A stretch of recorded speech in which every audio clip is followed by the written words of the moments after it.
Hi guys, welcome to my channel. So ಇವತ್ತಿನ ವಿಡಿಯೋದಲ್ಲಿ ಒಂದು ಸಿಂಪಲ್ ಆಗಿ ಒಂದು 50 ರೂಪಾಯಿಯಲ್ಲಿ ಮೆಟೀರಿಯಲ್ ತಗೊಂಡು 1,000 1,500 ರೂಪಾಯಿ ಹೇಗೆ ನೀವು ಒಂದು ಬ್ಲೌಸ್ ಡಿಸೈನನ್ನು ಮಾಡ್ಬೋದು ಅಂತ ನಾವು ಈ ಕ್ಲಾಸಲ್ಲಿ ಅಂದರೆ ಈ ವಿಡಿಯೋದಲ್ಲಿ ನಾನು ನಿಮಗೆ ಹೇಳಿಕೊಡ್ತಿದ್ದೇನೆ. ಸೊ ಫಸ್ಟಿಗೆ 2 ಎಳೆ ದಾರ ತಗೊಳ್ಳಿ. ನೋಡಿ 2 ಎಳೆ, ನಾನು ಇದು ಡಬಲ್ ಶೇಡ್ ತಗೊಂಡಿದ್ದೇನೆ, ಪಿಂಕ್ ಮತ್ತು ರೆಡ್ ಕಲರ್. ಆಯಿತಾ, ಸಿಲ್ಕ್ ಥ್ರೆಡ್ ತಗೊಳ್ಳಿ. ಸಿಲ್ಕ್ ಥ್ರೆಡ್ ತಗೊಂಡು ಫಸ್ಟಿಗೆ ನಾವು ಒಂದು 2ರಿಂದ 3 ಲೈನ್ ಚೈನ್ ಸ್ಟಿಚ್ ಹಾಕ್ಕೊಳ್ಬೇಕು. ಆಯಿತಾ, 2ರಿಂದ 3 ಲೈನ್ ಚೈನ್ ಸ್ಟಿಚ್ ಹಾಕ್ಕೊಳ್ವಾ. ಸೊ ಫಸ್ಟಿಗೆ ನಾವು ಫಸ್ಟ್ ಲೈನ್ ಹಾಕ್ಕೊಳ್ತಾ ಇದ್ದೇವೆ.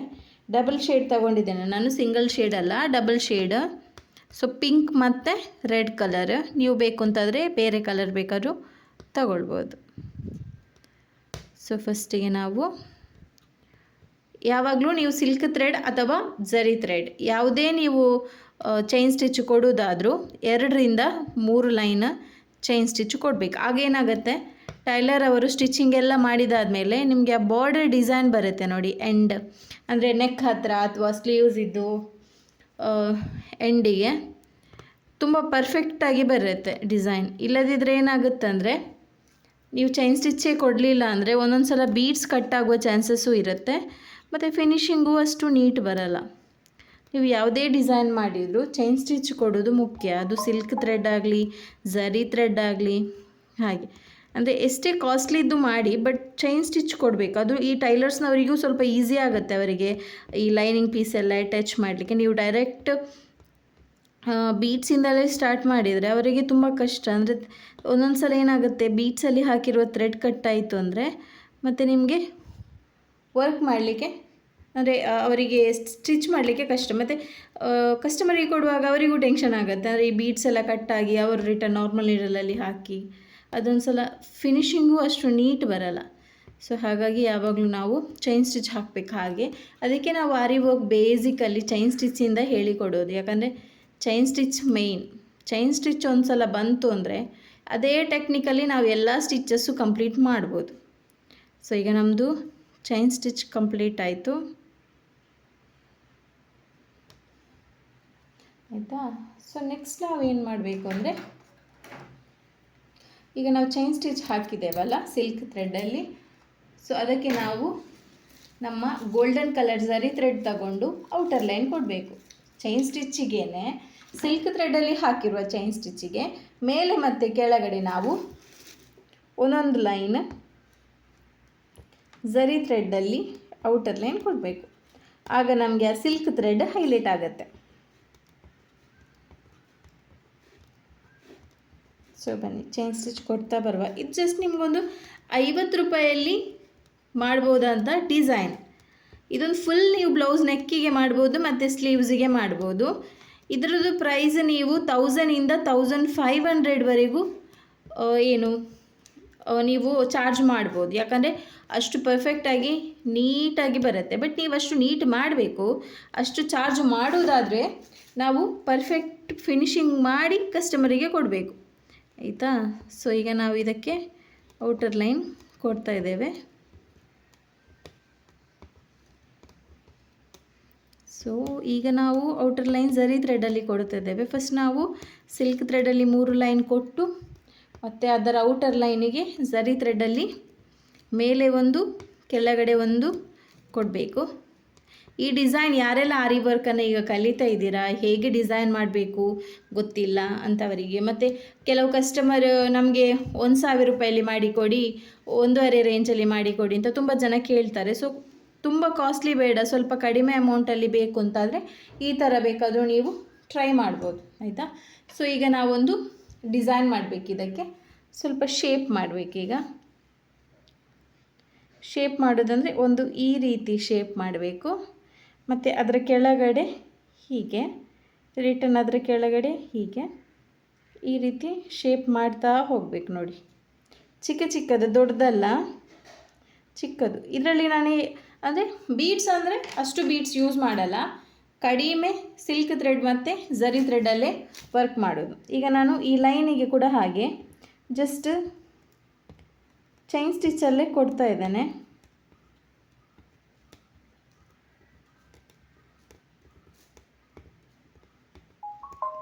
ನೋಡಿ ಈಗ ಆಯ್ತಲ್ಲ, ಇಲ್ಲಿಗೆ ನಾಟ್ ಹಾಕ್ಕೊಳ್ಳಿ.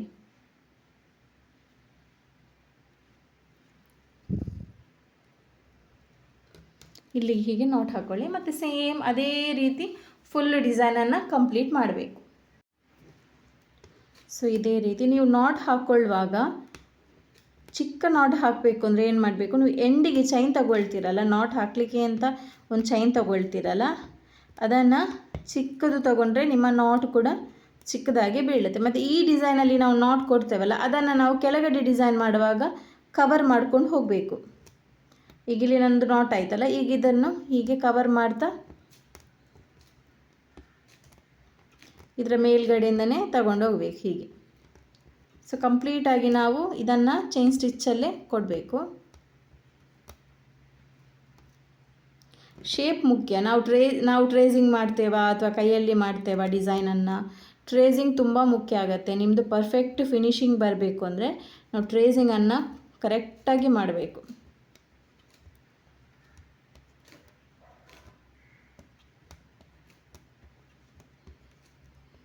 ಸೊ ನೋಡಿ ಈ ರೀತಿ.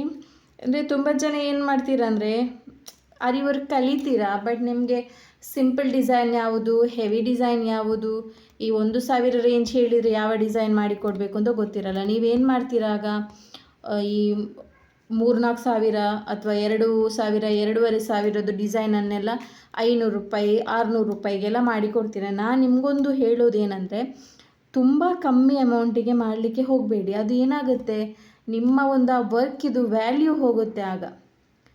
ಅಂದರೆ ಬಿಸ್ನೆಸ್ ಬರಲಿಲ್ಲ ಅಂದರೆ ಏನು ಮಾಡೋದು ಅಂತ ಕೇಳ್ತೀರ ನೀವು. ಬಟ್ ಬಿಸ್ನೆಸ್ ಬರಲಿಲ್ಲ ಅಂತ ನಾವು ಅಷ್ಟು ಕಷ್ಟಪಟ್ಟು, ಈಗ ನೋಡಿ ಮೆಟೀರಿಯಲಿಗೇ 200-300 ರೂಪಾಯಿ ಇದೆ. ಒಂದು ಬ್ಲೌಸಿದು ಮೆಟೀರಿಯಲ್ ತಗೊಂಡು ಬರಲಿಕ್ಕೆ ಹೋಗುವಾಗ 200-300 ರೂಪಾಯಿ ಕಣ್ಣು ಮುಚ್ಚಿ ಆಗುತ್ತೆ. ಅಂದರೆ ಆ ಮೆಟೀರಿಯಲ್ ಎಷ್ಟು ಯೂಸ್ ಆಗುತ್ತೆ ಅದು ಸೆಕೆಂಡರಿ. ಬಟ್ ಶಾಪಿನವರಿಗೆ ನಾವು ಒಂದು 300 ರೂಪಾಯಿ ಕೊಟ್ಟು ಮೆಟೀರಿಯಲ್ ತರಲೇಬೇಕಾಗತ್ತೆ. ಯಾಕಂದರೆ ಈಗದು ಕಸ್ಟಮರ್ ಸೆಲೆಕ್ಟ್ ಮಾಡುವ ಡಿಸೈನಲ್ಲಿ 1-2 ಮೆಟೀರಿಯಲ್ ಇರೋದಿಲ್ಲ, ತುಂಬ ಮೆಟೀರಿಯಲ್ ಇರುತ್ತೆ. ಅದು ನಮ್ಮ ಹತ್ರ ಸ್ಟಾಕ್ ಇಲ್ಲ ಅಂತ ಹೇಳಿ ನಾವು ಬೇರೆ ಮೆಟೀರಿಯಲ್ ಹಾಕಲಿಕ್ಕೂ ಆಗಲ್ಲ. ಸೊ ಅದೇ ಸೇಮ್ ಮೆಟೀರಿಯಲನ್ನೇ ಹಾಕಬೇಕಾಗತ್ತೆ.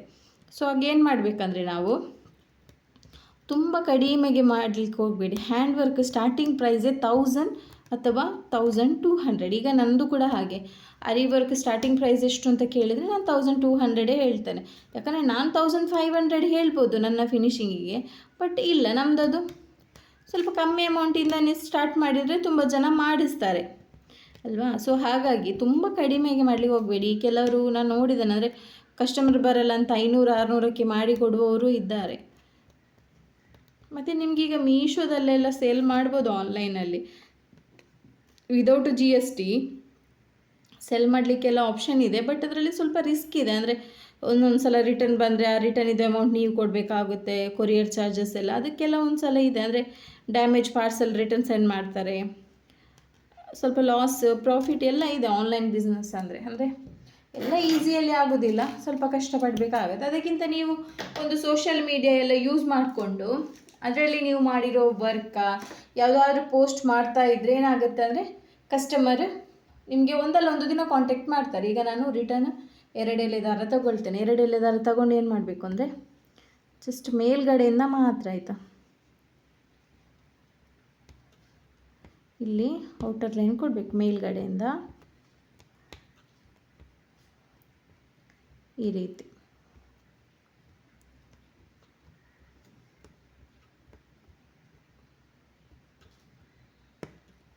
ಈ ರೀತಿ ಫುಲ್ಲು ಕೊಡಬೇಕು. ಅಂದರೆ ಹಾಗೆ ಹೇಳೋದು ನಾನು, ಅಂದರೆ ತುಂಬ ಕಮ್ಮಿಗೆಲ್ಲ ಅಮೌಂಟಿಗೆಲ್ಲ ಕೊಡಲಿಕ್ಕೆ ಹೋಗಬೇಡಿ. ಯಾಕಂದರೆ ಒಂದು ವ್ಯಾಲ್ಯೂ ಕಡಿಮೆ ಆಗುತ್ತೆ. ಮತ್ತು ನೀವು ಅದೇ ಡಿಸೈನಿಗೆ ಒಂದು ಸಲ 500 ರೂಪಾಯಿ ಮಾಡಿರ್ತೀರಾ, ಸ್ವಲ್ಪ ಟೈಮ್ ಆದಮೇಲೆ ರಿಟರ್ನ್ ಅದೇ ಕಸ್ಟಮರ್ ಬರ್ತಾರೆ ಸೇಮ್ ಡಿಸೈನ್ ಮಾಡಿಸ್ಲಿಕ್ಕೆ ಬೇರೆಯವರಿಗೆ. ಆಗ ನೀವು 500 ರೂಪಾಯಿ 1,000 ಹೇಳಿದರೆ ಆಗ ಏನು ನಿಮಗೆ 1,000 ಕೊಡಲ್ಲ. ಅವ್ರು ಹೇಳ್ತಾರೆ, ಇಲ್ಲ ನೀವು ಲಾಸ್ಟ್ ಟೈಮ್ ನಮಗೆ 500 ರೂಪಾಯಿಗೆ ಮಾಡಿ ಕೊಟ್ಟಿದ್ರಿ, ನಮಗೆ ಅಷ್ಟಕ್ಕೆ ಆದರೆ ಮಾತ್ರ ಹಾಕಿಲ್ಲ ಅಂದರೆ ಬೇಡ ಅಂತ ಹೇಳ್ತಾರೆ ಅವರು. ಆಗ ನೀವೇನು ಮಾಡ್ತೀರಾ, ಕಸ್ಟಮರ್ ಹೋಗ್ತಾರಲ್ಲ ಅಂತ 500 ರೂಪಾಯಿಗೆ ಮಾಡಿ ಕೊಡ್ತೀರಾ. ನೀವು ಹೇಳಿ ಒಂದು ಚಿಕ್ಕ ಡಿಸೈನ್ ಮಾಡೋದಾದರೂ 1 ಗಂಟೆಯಿಂದ 2 ಗಂಟೆ ಟೈಮ್ ಹಿಡಿಯುತ್ತೆ ನಮಗೆ. ಅದೇ ಒಂದು ಬ್ಲೌಸ್ ಡಿಸೈನನ್ನು ಒಬ್ಬರು ಸ್ಟಾರ್ಟಿಂಗ್, ಈಗ ಆರಿ ವರ್ಕ್ ಸ್ಟಾರ್ಟ್ ಮಾಡಿರೋದಷ್ಟೇ, ನೀವು ಆ ವರ್ಕನ್ನು ಮಾಡಲಿಕ್ಕೆ ಕಡಿಮೆ ಅಂದರೂ ನಿಮಗೆ ಎಷ್ಟು ದಿನ ಹಿಡಿಬೋದು, ನನಗೆ ಒಂದು ಸಿಂಪಲ್ ಡಿಸೈನ್ ಮಾಡಲಿಕ್ಕೆ 1 ದಿನ ಅಥವಾ 3/4 ದಿನ ಹಿಡಿಯುತ್ತೆ. ನೀವು ಬಿಗಿನರ್ ಆಗಿದ್ದರೆ ನಿಮಗೊಂದು 2 ರಿಂದ 3 ದಿನ ಹಿಡಿಬೋದು. ನೀವೇ ಲೆಕ್ಕ ಹಾಕಿ ಆ 2-3 ದಿನ ಕೂತ್ಕೊಂಡು ವರ್ಕ್ ಮಾಡಿ ಮೆಟೀರಿಯಲ್ ಕಾಸ್ಟ್ ಅಷ್ಟು ಕೊಟ್ಟು ಈ 500-600 ರೂಪಾಯಿಗೆ ಕೊಟ್ಟು ಏನು ಲಾಭ ಬರುತ್ತೆ? ಬಿಸ್ನೆಸ್ ಬಂದಿಲ್ಲ ಅಂತ ನಾವು ನಷ್ಟದಲ್ಲಿ ಬಿಸ್ನೆಸ್ ಮಾಡಬಾರ್ದು ಯಾವತ್ತು. ಅದಕ್ಕಿಂತ ನೀವು 500-600 ರೂಪಾಯಿಗೆ ಅವರಿಗೆ ಮಾಡಿಕೊಡೋದಕ್ಕಿಂತ ನೀವು ನಿಮ್ಮದೇ ಬ್ಲೌಸ್ ಮಾಡಿದರೆ ನಿಮಗಾದ್ರೂ ಒಂದು ಬ್ಲೌಸ್ ಆಗಲ್ವಾ ಅಲ್ವಾ? ಸೊ ಲಾಸಲ್ಲಿ ನಾವು ಬಿಸ್ನೆಸ್ ಯಾವತ್ತೂ ಮಾಡಬಾರ್ದು.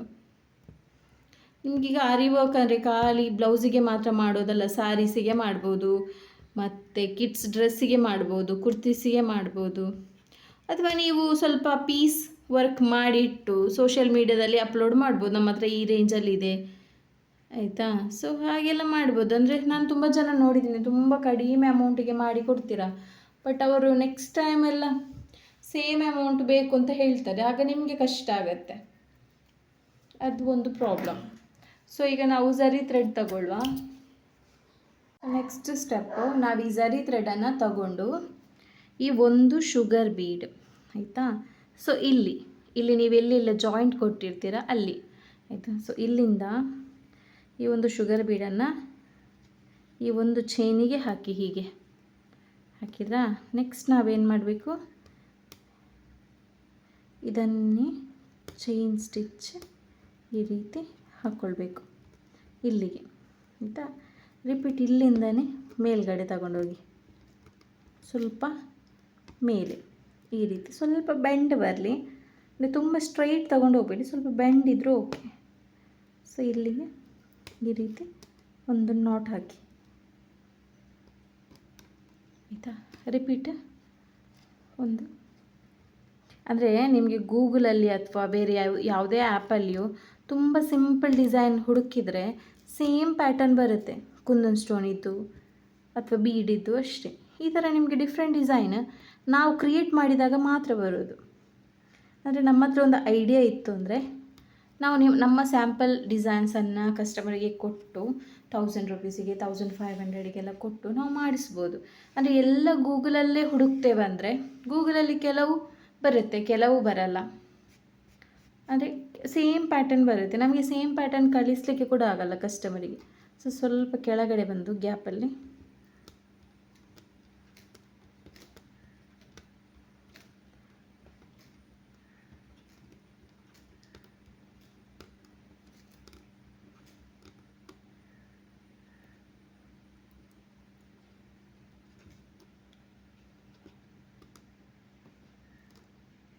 ಈ ರೀತಿ ಒಂದು ನಾಟ್ ಹಾಕಿ, ಮತ್ತು ಇಲ್ಲಿ ರಿಟರ್ನ್ ಕೆಳಗಡೆ ಸ್ವಲ್ಪ, ಅಂದರೆ ಒಂದು ದೊಡ್ಡದು ಮೇಲೆ ಮತ್ತು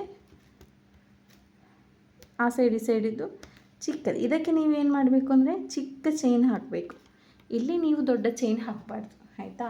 ಅಂದರೆ ಡಿಫ್ರೆನ್ಸ್ ಇದೆ, ಅಂದರೆ ನಾವು ಇಲ್ಲಿ ದೊಡ್ಡ ಚೈನ್ ಹಾಕಬೇಕು, ಇಲ್ಲಿ ಚಿಕ್ಕ ಚೈನ್ ಹಾಕಬೇಕು. ಹಾಗೆ ನೀವು ಈ ಬಾರ್ಡರ್ ಲೈನ್ ಎಲ್ಲ ಕೊಡ್ತೀರಲ್ಲ, ಆಗ ಬೇಕಾದರೆ ಸ್ವಲ್ಪ ಚೇಂಜ್ ಮಾಡ್ಬೋದು, ಅಂದರೆ ಸ್ವಲ್ಪ ಮೀಡಿಯಮ್ ಸೈಜ್ ಇದ್ದು ಚೈನ್ ಸ್ಟಿಚ್ ಹಾಕ್ಕೊಳ್ಬೋದು. ಬಟ್ ಇಂಥ ಡಿಸೈನ್ಸ್ ಎಲ್ಲ ಮಾಡುವಾಗ ನೀವು ಆದಷ್ಟು ಚಿಕ್ಕ ಚೈನ್ ಕೊಡಬೇಕು. ಈಗ ನೋಡಿ ನನ್ನ ವಿಡಿಯೋದಲ್ಲಿ ಎಷ್ಟು ಚಿಕ್ಕ ಚೈನ್ ಕೊಟ್ಟಿದ್ದೇನೆ ನಾನು ಶೇಪ್ ಕೊಡಲಿಕ್ಕೆ.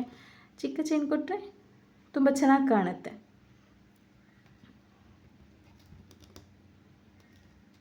ಈಗ ಇನ್ನೊಂದು ಹೇಳಬೇಕು ಏನಂದರೆ, ಈಗ ತುಂಬ ಜನ ಆರಿ ವರ್ಕ್ ಎಲ್ಲ ಕಲಿತೀರಲ್ಲ, ಆರಿ ವರ್ಕ್ ಕಲಿತು ಏನು ಮಾಡ್ತೀರ ಅಂದರೆ ಒಂದು 2 ಸಲ ಎಲ್ರಿಗೂ ಹೇಳ್ತೀರ ನಾವು ಡಿಸೈನ್ ಮಾಡ್ತೇವೆ ಅಂತ. ಮತ್ತೇನು ಯಾರು ಕೊಡದಿದ್ರೆ ಏನು ಆಗ್ತೀರಾ, ಅಲ್ಲಿಗೆ ಸುಮ್ಮನಾಗ್ತೀರಾ. ಹಾಗೆ ಆಗಬಾರ್ದು. ಹಾಗೆ 1-2 ಸಲ ಕೊಟ್ಟು ಸುಮ್ಮನೆ ಆಗೋದಾದರೆ, ಅಂದರೆ ಕೆಲವರು ಇಷ್ಟು ಗ್ರೋತ್ ಆಗಲ್ಲ. ಎಕ್ಸಾಂಪಲ್ ಈಗ ನಾವೇ ನೋಡಿ, ನನಗೆ ಎಷ್ಟು ಇನ್ಸಲ್ಟ್ ಆಗಿದೆ ಅಂದರೆ, ನಾನು ವರ್ಕ್ ಕೇಳೋ ಟೈಮಲ್ಲಿ ಅಷ್ಟು ಇನ್ಸಲ್ಟ್ ಆಗಿದೆ ನನಗೆ, ಆದರೂ ನಾನು ಬಿಡಲಿಲ್ಲ. ಅಂದರೆ ಬಿಸ್ನೆಸ್ ಮಾಡುವಾಗ ಅದೆಲ್ಲ ಇದ್ದತ್ತೆ, ಅದನ್ನೆಲ್ಲ ನಾವು ನೋಡಿ ಕೂತ್ಕೊಂಡ್ರೆ ನಾವು ಮುಂದೆ ಹೋಗ್ಲಿಕ್ಕಾಗಲ್ಲ ಅಷ್ಟೇ. ಈಗ ನನಗೆ ಏನು ಫಸ್ಟ್ ಕಲಿತು 1 ತಿಂಗಳಲ್ಲಿ 10-15 ಪೀಸ್ ಏನು ಸಿಗಲಿಲ್ಲ ನನಗೆ. ನೀವು ಹೇಳಿದರೆ ನಂಬಲ್ಲ, ನಾನು 6 ಮಂತ್ವರೆಗೆ ನಾನು ಕಲಿತು 6 ಮಂತ್ವರೆಗೆ ನನಗೆ ಪರ್ ಮಂತ್ 1-2 ಬ್ಲೌಸ್ ಸಿಕ್ತಿತ್ತು ಅಷ್ಟೇ. ಅದು ಎಷ್ಟು ರೇಂಜ್ ಇದ್ದು 1000-1500 ಅಷ್ಟೇ. ಅದು ಅವರಿಗೆ ಫಸ್ಟ್ ನಾವು ಒಂದು ಅಮೌಂಟ್ ಹೇಳಿರ್ತೇವೆ, ರಿಟರ್ನ್ ನಾವು ವರ್ಕ್ ಕೊಡಲಿಕ್ಕೆ ಹೋಗುವಾಗ ಅದರಲ್ಲಿ 200-300 ರೂಪಾಯಿ ಲೆಸ್ ಮಾಡ್ತಾರೆ. ಸೊ ಅಂತೆಲ್ಲ ಪ್ರಾಬ್ಲಮ್ ಇತ್ತು ಮೊದಲೆಲ್ಲ. ಆಗ ನಾನು ಬಿಡ್ತಿದ್ದೆ. ಒಂದು 2-3 ಜನ ನನಗೆ ಕೊಟ್ಟ ಬ್ಲೌಸನ್ನೇ ರಿಟರ್ನ್ ತಗೊಂಡೋಗಿದ್ದಾರೆ. ಯಾಕಂದರೆ ನಾನು ನನ್ನ ಫಿನಿಶಿಂಗ್ ನೋಡಿ ಅವರೊಂದು 2-3 ಬ್ಲೌಸ್ ಕೊಟ್ಟಿದ್ದರು ಒಂದು ಶಾಪ್ ಅವರು ನನಗೆ. ಸೊ ನಂದು ಫಸ್ಟ್ ಬ್ಲೌಸ್ ಮಾಡಿಕೊಡಿ ಅಂತ ಹೇಳಿದರು, ಫಿನಿಶಿಂಗ್ ನೋಡ್ತೇನೆ ಅಂತ. ಹಾಗೆ ನಾನು ಫಸ್ಟ್ ಬ್ಲೌಸ್ ಮಾಡಿಕೊಟ್ಟೆ. ಅದು ನನ್ನದೇ ತಪ್ಪು, ಯಾಕಂದರೆ ಅಷ್ಟು ಫಿನಿಶಿಂಗ್ ಏನು ಒಳ್ಳೇದಿರಲಿಲ್ಲ ನಂದಾಗ. ಸೊ ಆಗ ನಾನು ಆರ್ಡರ್ ತಗೊಳ್ಬಾರ್ದಿತ್ತು ಅವ್ರದ್ದು. ಅಂದರೆ ಅವ್ರದ್ದು ಸ್ವಲ್ಪ ಬುಟೀಕ್ ಟೈಪಲ್ಲಿ ಅವರು ಕಡಿಮೆ ಅಮೌಂಟಿಗೆ ಆಗುತ್ತೆ ಅಂತ ಹೇಳಿ ನನಗೆ ಕೊಟ್ಟದ್ದು. ನಾನು ನನ್ನ ಅಮೌಂಟ್ ಕಡಿಮೆ ಅಲ್ವಾ, ಸೊ ನನ್ನ ಫಿನಿಶಿಂಗ್ ಹೇಗಿರುತ್ತೆ ಅಂತ ನೋಡಿ ನಾನು ಅಮೌಂಟ್ ಕೊಡೋದಲ್ಲ. ಅವರದ್ದು ಎಕ್ಸ್ಪೆಕ್ಟೇಷನ್ ಏನಿರುತ್ತೆ ಅಂದರೆ, ಈಗ ನೋಡಿ ಹೊರಗಡೆ ಅವರು 5,000ಕ್ಕೆ ಮಾಡಿ ಕೊಡ್ತಾರೆ ಒಂದು ವರ್ಕ್. ಆಗ ನಾವು ಆ ವರ್ಕನ್ನು ಮನೆಯಲ್ಲೇ ಮಾಡೋದಲ್ಲ, ಒಂದು 2,000ಕ್ಕೆ ಒಪ್ಪಿಕೊಂಡಿರ್ತೇವೆ. ಅಂದರೆ 5,000 ಇರಲಿ 2,000 ಇರಲಿ 3,000 ಅವರಿಗೆ ಲಾಭ ಇರುತ್ತೆ ಹೊರಗಡೆ ಕೊಡೋದಕ್ಕಿಂತ. ಆಗ ಅವರ ಆಸೆಯಲ್ಲಿ ಅವರು ಕೂಡ ಕೊಡ್ತಾರೆ ವರ್ಕ್. ಅವರದ್ದು ಹೇಗೆ ಎಕ್ಸ್ಪೆಕ್ಟೇಷನ್ ಇರುತ್ತೆ ಅಂದರೆ, ನಮ್ಮದು ಕೂಡ 5,000ದಷ್ಟೇ ಫಿನಿಶಿಂಗ್ ಇರುತ್ತೆ ಅಂತ. 5,000ದಷ್ಟೇ ನಮ್ಮದು ಫಿನಿಶಿಂಗ್ ಇರೋದಾದರೆ ನಾವು 2,000ಕ್ಕೆ ಯಾಕೆ ಒಪ್ಪಿಕೊಳ್ತೇವೆ ಅಲ್ವಾ? ಸೊ ಅವ್ರದ್ದು ಏನಿರುತ್ತೆ ಶಾಪ್ನವ್ರದ್ದು, ಇವರಿಗೆ ಒಂದು 2,000 ಕೊಟ್ಟರು ನಮಗೆ ಹಣ ಉಳಿತದಲ್ಲ ಅಂತ ನಮಗೆ ಕೊಡೋದು. ನಮ್ಮ ಫಿನಿಶಿಂಗ್ 2,000ದಷ್ಟೇ ಇರ್ತದೆ, ಆದರೆ ಅದು ಅವರಿಗೆ ಗೊತ್ತಿರಲ್ಲ. ಸೊ ಆಗ ಅವರಿಗೆ ಏನಾಗುತ್ತೆ, ಇಲ್ಲ ನಿಮ್ಮದು ಫಿನಿಶಿಂಗ್ ಒಳ್ಳೆಯದಿಲ್ಲ, ನಾವು ಕೊಟ್ಟ ಬ್ಲೌಸನ್ನೆಲ್ಲ ರಿಟರ್ನ್ ಕೊಡಿ, ನಾವು ಬೇರೆ ಕಡೆ ಮಾಡಿಸ್ತೇವೆ ಅಂತ ಹೇಳಿ ತಗೊಂಡು ಹೋದರು. ನಾನೇನು ಮಾಡಲಿ ಅಲ್ವಾ? ಸೊ ಆಗ ಮೊದಲು ನಾನು ಕಲಿಯುವ ಟೈಮಲ್ಲಿ ಅಂದರೆ ನೋಡಿ, ನಮ್ಮದೀಗ 5,000ದಷ್ಟೇ ನಮಗೆ ಫಿನಿಶಿಂಗ್ ಬರೋದಾದರೆ ಇವರ ಹತ್ರ 2,000 ಅಂತ ನಾವು ಯಾಕೆ ಹೇಳಬೇಕು ಅಲ್ವಾ? ನಮಗೆ 5,000 ನಮಗೆ 5,000 ಇದು ಏನು ಚಾರ್ಜ್ ಮಾಡಲಿಕ್ಕಾಗಲ್ವಾ? ಅವರಿಗೆ ಅಷ್ಟು ಬುದ್ಧಿ ಇಲ್ಲ. ಖಾಲಿ ಲಾಭ ಸಿಕ್ಕದೆ ಅಂದರೆ ಎಲ್ಲಿ ಬೇಕಾದರೂ ತಗೊಂಡೋಗಿ ಕೊಡ್ತಾರೆ. ಬಟ್ ಈಗ ಹಾಗೆಲ್ಲ. ಈಗ ನನಗೆ ಟೈಮ್ ಇಲ್ಲ ಅಂದರೂ ಹುಡುಕಿಕೊಂಡು ಬರ್ತಾರೆ ಬ್ಲೌಸ್ ಕೊಡಲಿಕ್ಕೆ. ನನಗೆ ಅಂದರೆ ಜಾಸ್ತಿ ಕೆಲವೊಂದು ಸೀಸನ್ ಟೈಮಲ್ಲಿ ಎಕ್ಸ್ಟ್ರಾ ಅಂದರೆ ತುಂಬ ಎಕ್ಸ್ಟ್ರಾ ಆಗುತ್ತೆ. ಕೆಲವು ನಾನು ಏನು ಮಾಡ್ತೇನೆ ಅಂದರೆ, ಟೈಮ್ ಇಲ್ಲ ಅಂದರೆ ನಾನು ಬಿಟ್ಟೇ ಬಿಡ್ತೇನೆ, ನಂಗೆ ಆಗೋದಿಲ್ಲ ಅಂತ. ಒಂದು ವೇಳೆ ಟೈಮ್ ಇದ್ದು ನನಗೆ ಸ್ವಲ್ಪ ಟೈಮ್ ಅಂದರೆ ಅಡ್ಜಸ್ಟ್ ಆಗಿಲ್ಲ ಅಂದರೆ, ನನ್ನ ಸ್ಟೂಡೆಂಟ್ ಇದ್ದಾರೆ ಕೆಲವರು ಒಳ್ಳೆ ವರ್ಕ್ ಮಾಡ್ತಾರೆ, ಅವರಿಗೆ ಕೊಟ್ಟು ಬಿಡ್ತಾರೆ ವರ್ಕ್ ಎಲ್ಲ. ಸೊ ಅವ್ರು ನೀಟಾಗಿ ಮಾಡ್ತಾರೆ. ಸೊ ಹಾಗೆ ಈಗ ನೋಡಿ, ಈಗ ಸ್ವಲ್ಪ ಈ ಥರ ಬೀಡ್ಸ್ ತಗೊಳ್ಳಿ. ತುಂಬ ಏನಿಲ್ಲ, ಸ್ವಲ್ಪ ಬೀಡ್ಸ್ ತಗೊಳ್ಳಿ. ಈ ರೀತಿ ಇಲ್ಲಿ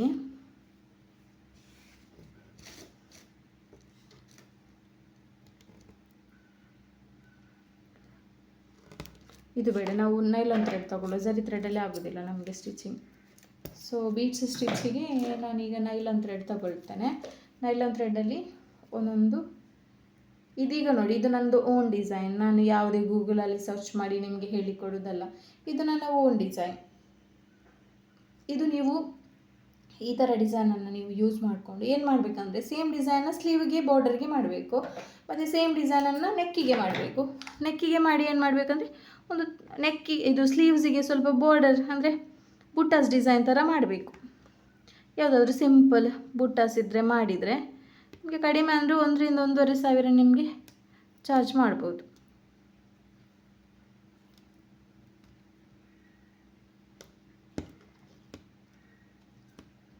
ನೈಲಾನ್ ಥ್ರೆಡ್ ಫಸ್ಟಿಗೆ ಸ್ವಲ್ಪ ಸಿಕ್ಕಾಕೊಳ್ಳುತ್ತೆ.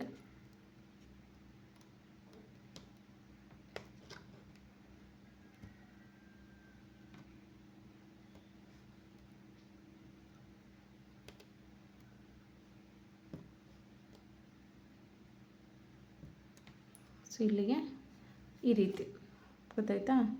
ಈ ರೀತಿ ಈಗ ನಾವಿಲ್ಲಿ ನಾಟ್ ಹಾಕ್ಕೊಳ್ವಾ. ನನ್ನ ವಿಡಿಯೋ ಈಗ ಸ್ವಲ್ಪ ಲಾಂಗ್ ಆಗ್ಬೋದು, ಬಟ್ ಅದು ಟ್ಯುಟೋರಿಯಲ್ ಟೈಪ್ ನಾನು ಹಾಕೋದು. ಅಂದರೆ ಒಂದು ಡಿಸೈನನ್ನು ಒಂದು ಡಿಸೈನನ್ನು ಹೇಗೆ ಮಾಡೋದು ಅಂತ. ಆಗ ನಿಮಗೆ ಸ್ವಲ್ಪ ವಿಡಿಯೋ ಲೆಂತ್ ಇದ್ದರೂ ನಿಮಗೆ ಸ್ವಲ್ಪ ಯೂಸ್ ಆಗುತ್ತೆ, ಅಂದರೆ ಕಂಪ್ಲೀಟ್ ಕಾಣುತ್ತೆ. ಇಲ್ಲದಿದ್ದರೆ ನಾನೊಂದು ಸ್ಪೀಡ್ ವಿಡಿಯೋ ಮಾಡೋದು ಅಥವಾ ಅರ್ಧ ವಿಡಿಯೋ ಮಾಡಿ ಹಾಕೋದಾದರೆ ನಿಮಗೆ ಕಷ್ಟ ಆಗುತ್ತೆ.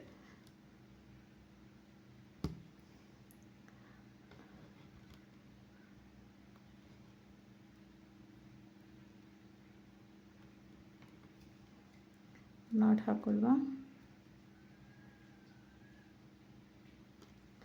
ಪೈಪ್ ಬೀಡ್ಸ್ ಇಲ್ಲ ಅಂದರೆ ನೀವು ಒಂದು 2-3 ಶುಗರ್ ಬೀಡನ್ನು ಬೇಕಾದರೂ ಒಟ್ಟಿಗೆ ಸ್ಟಿಚ್ ಮಾಡ್ಬೋದು. ಅಥವಾ ನಿಮ್ಮ ಹತ್ರ 3mm ಬೀಡ್ಸ್ ಇದ್ದರೆ ಆ 3mm ಬೀಡ್ಸ್ ವಿತ್ ಒಂದು ಶುಗರ್ ಬೀಡನ್ನು ಈ ರೀತಿ ಸ್ಟಿಚ್ ಮಾಡ್ಬೋದು.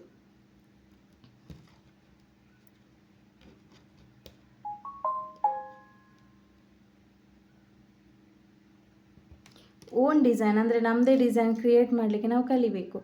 ಅಂದರೆ ಕೆಲವರು ಹೇಳ್ತಾರೆ ಏನು ಗೊತ್ತಾ, ನೀವೇ ಮಾಡಿ ಒಂದು 1,500 1,000ಕ್ಕೆ ಯಾವ ಡಿಸೈನ್ ಒಳ್ಳೇದು ಕಾಣುತ್ತೆ ಆ ಡಿಸೈನನ್ನು ಮಾಡಿ ಅಂತ ಹೇಳ್ತಾರೆ. ಆಗ ನಾವು ನಮ್ಮದೇ ಒಂದು ಡಿಸೈನನ್ನು ಕ್ರಿಯೇಟ್ ಮಾಡಬೇಕು. ಕ್ರಿಯೇಟ್ ಮಾಡುವಾಗ ಹೇಗೆ ಅಂದರೆ 1,500ಕ್ಕೆ ನೋಡಲಿಕ್ಕೂ ಚೆನ್ನಾಗಿರಬೇಕು, ನಮಗೆ ಜಾಸ್ತಿ ಟೈಮ್ ಹೋಗಬಾರ್ದು, ಜಾಸ್ತಿ ಮೆಟೀರಿಯಲ್ ಯೂಸ್ ಆಗಬಾರ್ದು. ಆ ರೀತಿ ಸ್ವಲ್ಪ ಅಂದರೆ ಒಂದು ಐಡಿಯಾ ತಗೊಂಡು ಮಾಡಿದರೆ ಬೆಸ್ಟ್. ಅದೇ ಆರಿ ವರ್ಕಲ್ಲಿ ಸುಮ್ಮನೆ ನಾವು ಆರಿ ವರ್ಕ್ ಕಲಿತ್ರೆ ಸಾಕಾಗಲ್ಲ, ಅದನ್ನು ಹೇಗೆ ನಾವು ಅಂದರೆ ಬ್ಲೌಸಿಗೆ ಅಪ್ಲೈ ಮಾಡಬೇಕು, ಹೇಗೆ ಕಸ್ಟಮರ್ ಹತ್ರ ಮಾತಾಡಬೇಕು, ಕಸ್ಟಮರನ್ನು ಕನ್ವಿನ್ಸ್ ಮಾಡೋದು ಮೇಯ್ನ್. ಆರಿ ವರ್ಕ್ ಕಲಿಯೋದಕ್ಕಿಂತ ನಾವು ಕಸ್ಟಮರ್ ಹತ್ರ ಎಷ್ಟು ಒಂದು ರೆಸ್ಪೆಕ್ಟ್ ಕೊಟ್ಟು ಮಾತಾಡ್ತೇವೆ, ಅಷ್ಟು ಕಸ್ಟಮರೇ ಇನ್ನೂ ಇಬ್ಬರಿಗೆ ಹೋಗಿ ಹೇಳ್ತಾರೆ, ಅಲ್ಲಿ ಹೋಗಿ ಅಲ್ಲಿ ರೇಟ್ ಎಲ್ಲ ರೀಸನೇಬಲ್ ಇದೆ. ನಮ್ಮದು ಒಂದು ವೇಳೆ ರೇಟ್ ಸ್ವಲ್ಪ ಜಾಸ್ತಿ ಇದ್ದರೂ ನಾವು ಮಾತಾಡುವ ಸ್ಟೈಲ್ ಅವರಿಗೆ ಇಷ್ಟ ಆಯಿತು ಅಂದರೆ, ನಾವು ಮಾತಾಡೋದು ಮತ್ತು ಅವರಿಗೆ ಮಾಡಿಕೊಟ್ಟಿರುವ ಕ್ವಾಲಿಟಿ ಎಲ್ಲ ಇಷ್ಟ ಆಯಿತು ಅಂದರೆ ಒಂದು ಬ್ಲೌಸಿಗೆ 500 ರೂಪಾಯಿ ಜಾಸ್ತಿ ಕೊಟ್ಟು ತಗೊಂಡು ಹೋಗ್ತಾರೆ. ನನಗೆ ಹಾಗೆ ಕಸ್ಟಮರ್ ಇದ್ದಾರೆ. ಅಂದರೆ ನಾನು ಹೇಳಿದ್ದಕ್ಕಿಂತ ಒಂದು 500 ರೂಪಾಯಿ 1,000 ಜಾಸ್ತಿ ಕೊಟ್ಟು ತಗೊಂಡೋದ ಕಸ್ಟಮರು ಇದ್ದಾರೆ ನಮ್ಮ ವರ್ಕ್ ನೋಡಿ. ಸೊ ಹಾಗೆ ಇದೀಗ ನೋಡಿ, ಇದು ಡಿಸೈನ್ ಇಲ್ಲಿ ಕಂಪ್ಲೀಟ್ ಆಯಿತು. ಇದಕ್ಕೆ ನಾನು ಜಾಸ್ತಿ ಬೀಡ್ಸ್ ಏನು ಯೂಸ್ ಮಾಡಲಿಲ್ಲ, ಶುಗರ್ ಬೀಡ್ ಮತ್ತು ಸ್ವಲ್ಪ ಕಟ್ ಬೀಡ್. ಬೇಕು ಅಂತಾದರೆ ನೀವು ಇಲ್ಲಿಗೆ ಒಂದೊಂದು ಫ್ರೆಂಚ್ ನಾಟ್ ಹಾಕ್ಬೋದು ಅಥವಾ ಒಂದೊಂದು ಸ್ಟೋನ್ ವರ್ಕ್ ಬೇಕಾದರೂ ಹಾಕ್ಕೊಳ್ಬೋದು.